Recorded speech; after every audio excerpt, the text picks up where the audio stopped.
ধরে নিলাম তর্কের খাতিরে আমি একজন সেক্স ওয়ার্কার, তার মানে কি তাকে সেই কনসেন্টটা পায় যে সে আমার সাথে যা ইচ্ছে তাই করতে পারে? একজন সেক্স ওয়ার্কারের সাথেও একটা দরাদরি হয়, দামে মিললে তারপর সে ঘরে যায়। সাথে চেয়ার টেয়ার রাখা ছিল, সবার আড্ডা মারছিলাম, তার ঠিক সংলগ্ন একটা রুম ছিল, সেখানে আমাকে টেনে নিয়ে যায়, দেয়ালে একটা ধাক্কা মেরে আমার মানে এটাকে কি বলে, শোল্ডার দুটোকে করে আটকায় এবং আমাকে কিস করার চেষ্টা করে, চুমু খাওয়ার চেষ্টা করে। উইদিন 5-6 সেকেন্ড আমি বিষয়টা বুঝতে পারি এবং আমি ধাক্কা দিই এবং আমি বেরিয়ে যাই।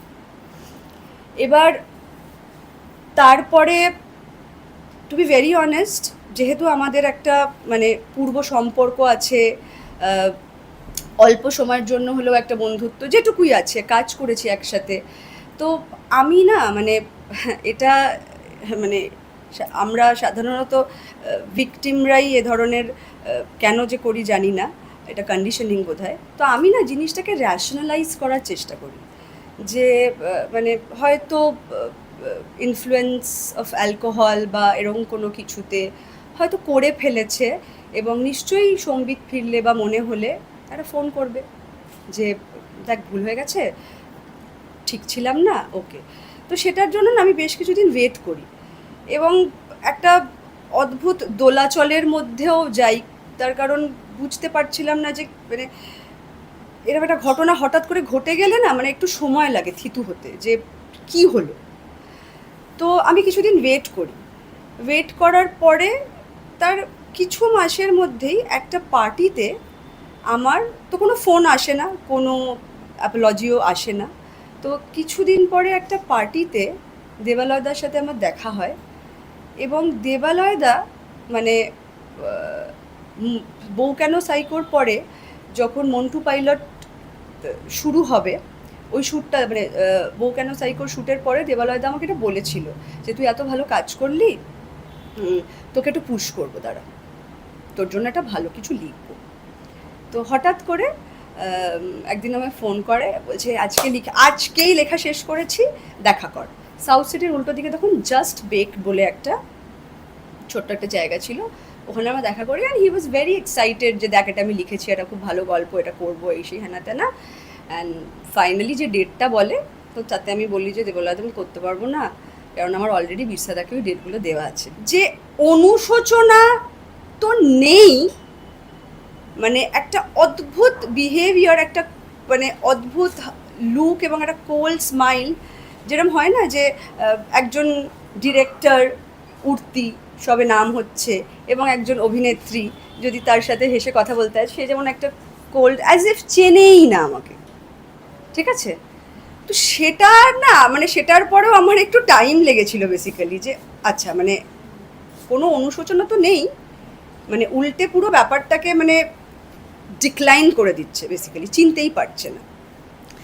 এবং তারপরে আমি অনেকবার ভেবেছি এটা নিয়ে আমি কথা বলবো, এবং সেই সময় আমার যে পরিস্থিতি ছিল প্রফেশনাল জায়গা থেকে আমি বলছি, তো সেটাতেও না আমি একটু পিছিয়ে ছিলাম। তার কারণ সেই সময় আমি একটা শহরে চলে গেছি, কোভিড হয়ে গেছে, এখানে আসছি, কাজকর্ম শুধু আমার না সবারই খুবই আনস্টেবল, এবং যে সমাজের মধ্যে আমরা থাকি আমরা জানি যে যখনই একটি মেয়ে বা বিশেষ করে একজন অভিনেত্রী যখন কথা বলতে আসে এইসব নিয়ে, তাকে প্রথমেই বলে দেওয়া হয় যে ওর তো কাজ নেই এখন, তাই ও অ্যাটেনশন সিক করছে এইসব বাজে কথা বলে, রাইট? তো এই সমস্ত জিনিসগুলো না আমার মাথায় ভীষণ প্লে করতে থাকে এবং আমি একটু স্কেপটিক্যাল হয়ে যাই। কিন্তু মানে এটা আমি এত বছর ধরে এই ট্রিগারটাতে আমি সাফার করেছি। মানে যখনই দেবালয়দার কোনো কিছু রিলিজ হয়েছে দেখেছি, বা কোনো পার্টিতে আবার দেখা হয়ে গেছে, মানে অ্যাজ ইফ আমি অ্যাভয়েড করে গেছি, মানে অ্যাজ ইফ আমি কোনো ভুল করেছি, বুঝতে পেরেছো? এবং প্রত্যেকটা সময় আমি ট্রিগার হয়েছি। তারপরে আমার কানে আসে যে এরম ধরনের আরও বেশ কিছু কেস আছে, এবং তার সাথে এমন একটা কেস আছে যেটাতে একটি মাইনর ইনভলভ, রাইট? এখন সে বিষয় এটার থেকে বেশি তো আমি কিছু বলতে পারবো না, এবং কনসেন্ট না থাকলে কোনো কথা বলা যায় না, এবং আমি এখানে শুধু আমার কথাটাই বলতে এসেছি, আমি কারোর হয়ে লড়তে বা কারোর কথা বলতে আসিনি।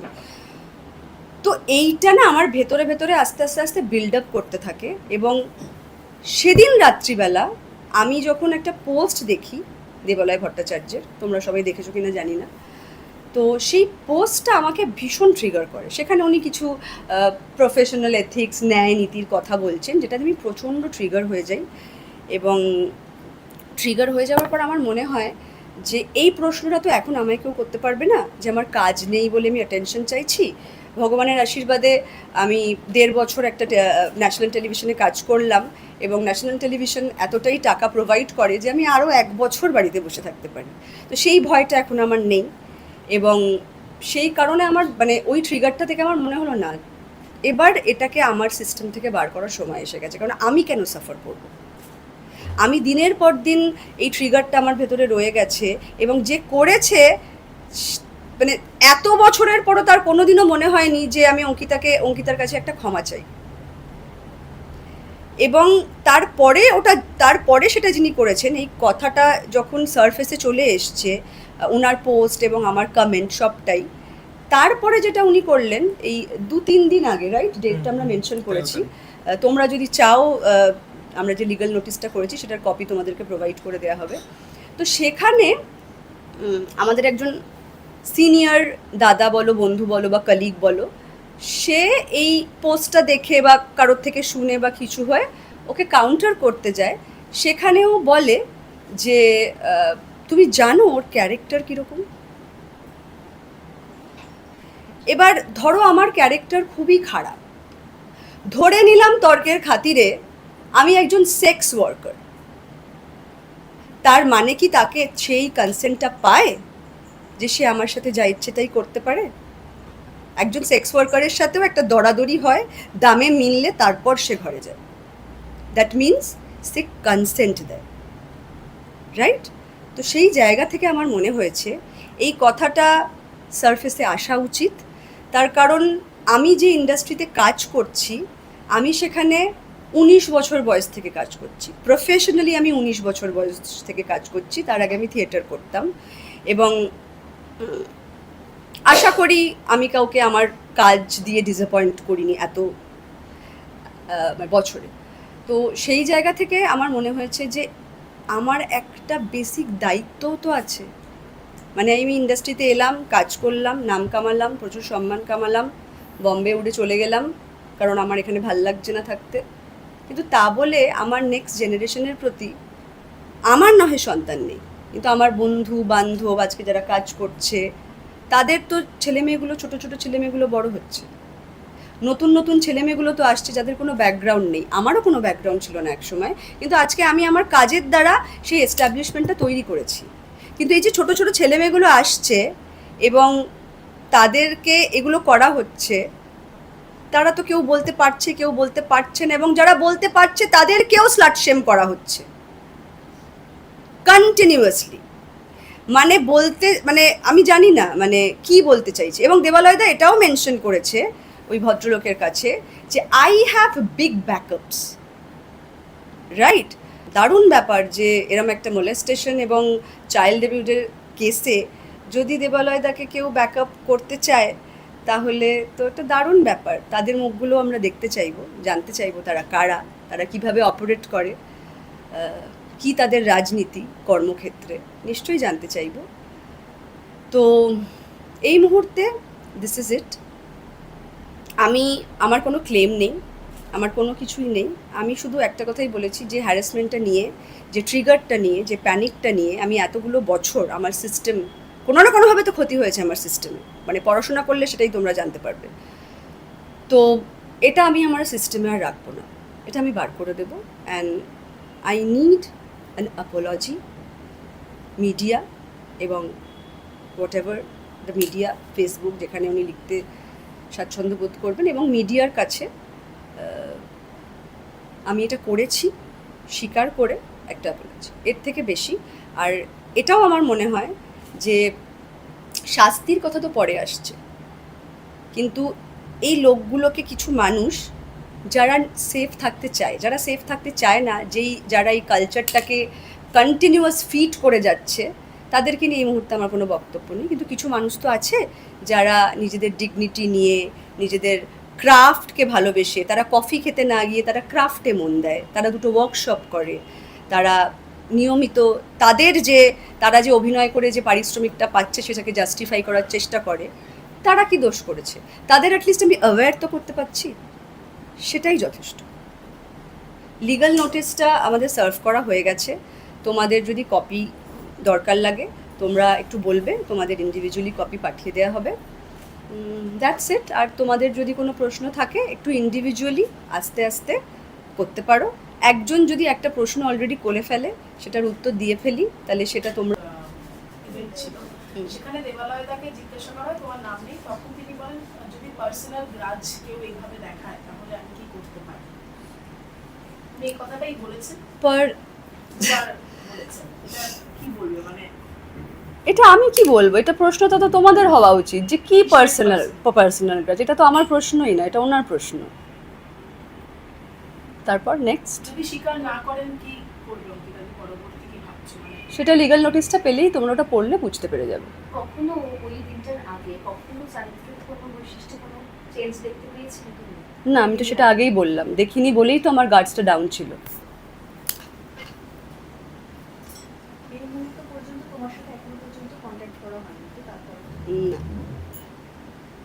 তোমার এই মানে তুমি যে কোনো একটা স্টেপ নিচ্ছ, তারপরও তোমার কাছে কোনো রকম ফোন বা মেসেজ বা কিছু আসে না।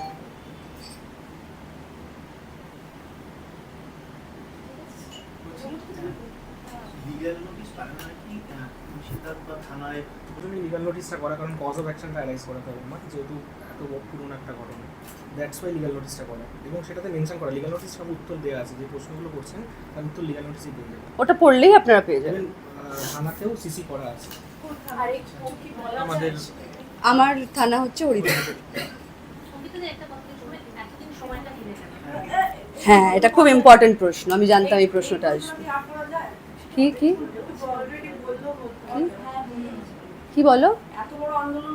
প্রশ্নটা রাইজ করবে যে ক্ষেত্রে মানে এটাই হয়, তো সেক্ষেত্রে ল বলছে যে করতে পারি, আইন বলছে যে করা যায়। এটা কোনো ছ্যাচড়া চুরির কেস না, ঠিক আছে? তো সেক্ষেত্রে যদি একটু তোমরা লয়ের দিকে তাকাও। অন্যতম একটা লিগ্যাল পয়েন্ট হচ্ছে যে এটা কেন উঠলো, তার কারণটা হচ্ছে যে আমি তো কোনো রকম, মানে আমার ক্লায়েন্টের হয়ে আমি বলছি, আমি তো কোনো রকম তাকে ডিফেন্ড করতে যাইনি বা এতদিন কোনো রকম কিছু করিনি। সে কেন তাহলে আমার ক্যারিয়ারটা নষ্ট করার জন্য এরকমভাবে পাবলিকলি ডিফেন্ড করে বেড়াচ্ছে? দ্যাটস ওয়াই তো কথাটা আসবেই, একটা জিনিস টানলে তার একটা জিনিস আসবেই। হ্যাঁ, মানে আমি তো প্রথমেই বললাম যে ওটা দেখে, মানে একজন মোলেস্টার সে ন্যায় নীতির কথা বলবে, সে ফেসবুকে নীতি কপচাবে, তো ট্রিগার হব না? কতদিন সরিয়ে রাখবো সেটাকে, কতদিন না দেখা করে রাখবো? আর উনি যদি এতই, মানে উনার যদি কোনো দোষী না থাকে, উনার যদি মনে হয় যে উনাকে ফ্রেম করা হচ্ছে বা কোনো পার্সোনাল গ্রাজ নেহানো হচ্ছে, পোস্টটা উনি ডিলিট করলেন কেন? এরকম তো কত কথা। মানে কালকে একজন সাংবাদিক, মানে আমরা এই ইস্যুটাকে, এটাও আমি মেনশন করে দিই, আমরা এই ইস্যুটাকে চেয়েছিলাম যে এটা মেন স্ট্রিম মিডিয়ার কাছেই শুধুমাত্র যাক, তার কারণ এটা কোনো গসিপ কলন বা এন্টারটেনমেন্টের বিষয় নয়, রাইট? তো সেই জায়গা থেকে তোমরা সবাই এখানে প্রেজেন্ট আছো, তোমাদের সবাইকে রিকোয়েস্ট করা হয়েছিল যে তোমরা যাদের বলা হচ্ছে তারাই শুধু আসবে, তাদেরকেই বলা হচ্ছে। I am sorry to say, প্রত্যেকে, তোমাদের মধ্যে প্রত্যেকে এই প্রফেশনালিজম, এই ডিগনিটিটা, এই ইন্টিগ্রিটিটা মেনটেন করেছে, এক্সেপ্ট ওয়ান, তোমাদেরই কলিগ, তোমরা জানো সে কে। তো সেক্ষেত্রে তো মানে সেই পোস্টে গিয়েও লোকে আমাকে স্লাট শেম করছে, তো কই আমি তো সেটা ডিলিট করছি না, করুক। মানে আমি বলতে চাইছি যে আর কতভাবে নিচে নামাবে? মানে আমরা সবাই যারা যারা মুখ খুলেছে, আমরা প্রত্যেকে মিথ্যেবাদী, আমাদের প্রত্যেকের পার্সোনাল এজেন্ডা আছে, আমাদের প্রত্যেকের ক্যারিয়ার শেষ হয়ে গেছে, আমরা সবাই মিথ্যে কথা বলছি। মিথ্যে কথা বলে কি পাবো? মিথ্যে কথা বলে কি দেবালয় ভট্টাচার্য যখন আমাকে নিয়ে বিশাল একটা ছবি করলে সেখানে আমি পাঠ করতে যাবো? আর আমাদের যে ইন্ডাস্ট্রি, তাতে এই কথাটা বললে এটাকে আমি জানি না 20 বছর পর যে এটা থেকে কাজ পাওয়া যায় না, এটা থেকে আরও যাদের দাঁত নখ বার আমরা দেখতে পাচ্ছি সেই দাঁত নখগুলো লুকিয়ে তারা ভেতরে চলে যাবে আবার। তো এইটুকু বুদ্ধি 40 বছর বয়সে তো নিশ্চয়ই আমার হয়েছে যে এটা করে কাজ পাওয়া যায় না, কাজ খোয়া যায়। 20 বছর বয়স থেকে প্রফেশনালি কাজ করছি। তার আগে আমার মাধ্যমিক পরীক্ষা দেওয়ার পর আমার বাবা হাত ধরে একটি থিয়েটার দলে আমাকে নিয়ে গেছিলেন। সেদিন থেকে আজ অবধি আমি কোনো রকম যৌন হেনস্থার শিকার হইনি। By the grace of God আমি এমন লোকজনদের আশেপাশেই ঘুরেছি যারা আমাকে প্রোটেক্ট করেছে। এটা আমার এক্সপিরিয়েন্স, আমার সাথে সত্যি এরকম কিছু হয়নি। তো হ্যাঁ, না হয়নি। আর একটা প্রশ্ন, এরকম সময়ে তো অনেকেই কাজ হারানোর পরে তোমার পাশে হয়তো এসে দাঁড়াতে পারবে না, হয় কারা কারা তোমার পাশে দাঁড়াচ্ছে এবং যাদের তুমি নাম নিবে না, যে আরো অনেকেই ওরকম তালিকায় রয়েছে হেনস্থার শিকার, তারা কি তোমার সঙ্গে পাশে দাঁড়াচ্ছে? মানে দেখো, আমি এখন একটা পার্টিকুলার জিনিস নিয়ে মুভ করছি। কারোর যদি মনে হয় যে সে পাশে দাঁড়াবে, বা কারোর যদি মনে হয় যে সে পাশে না দাঁড়িয়ে সে একটু সাহস পাবে, সে নিজের জিনিসটা নিজে ইন্ডিভিজুয়ালি মুভ করবে, সেটা সম্পূর্ণভাবে তাদের ব্যাপার। কেউ যদি সমস্ত গ্রাউন্ড ঠিক করে নিজের এই সমস্যার কথা বলতে চায়, তাহলে পাশে চাইলে পাশে পাবো। কিন্তু এখন আমি কারোর হয়ে কথা বলছি না, এখন আমি শুধু নিজের হয়ে কথা বলছি। দেখো, এই সমস্যাগুলো আমার মনে হয়, এটা আমার ব্যক্তিগত মতামত, এই সমস্যাগুলো, এটা আমি আগে বলেও দিলাম, আবার মেনশন করে দিচ্ছি, এই সমস্যাগুলোর মূল কারণ কি জানো তো? মূল কারণ হচ্ছে যে কিছু লোক যারা এই ক্ষমতার কেন্দ্রে বসে আছে, তারা না খুব সূক্ষ্মভাবে এই জিনিসগুলোকে চালনা করে। ঠিক আছে, প্রত্যেকের তো ফিনান্সিয়াল বা পারিবারিক কন্ডিশন একরকম হয় না, প্রত্যেকের লড়াইটা এক হয় না, তাই তো সেক্ষেত্রে ধরো আমি একটা কথা বললাম, তুমি আমার পাশে দাঁড়াতে আসলে, তোমাকে 3টে ছবির অফার দিয়ে বুক করে দেওয়া হলো। ঠিক আছে, তো এটা তো যার যার নিজস্ব ইন্টিগ্রিটির ব্যাপার। এখানে আমি কি বলতে পারি? আমি আবারও বলছি যে আমি এখানে কাউকে জাজ করছি না, আমি এখানে কারোর নামে কোনো কথা বলতে চাই না। কেউ যদি নিজের সম্মতিতে এটা করে, সেটা তাদের ব্যক্তিগত ব্যাপার। যেটা আমরা করতে পারি, যেটা আমরা করতে চাইছি, আমরা একটা সেফ প্লেস তৈরি করতে চাইছি যেখানে আস্তে আস্তে এই জিনিসগুলো আমরা ঢোকাতে পারি। যে হঠাৎ করে কোনো একটা প্রোডাকশন এসে বা হঠাৎ করে কেউ এসে একটা কাজ শুরু করে দিল না, তাকে একটা পরিসরের মধ্যে থাকতে হবে, কিছু নিয়ম মানতে হবে, কিছু নিয়ম আমাদের তৈরি করতে হবে। তারপরেও কি সবাই এসে মুখ খুলবে?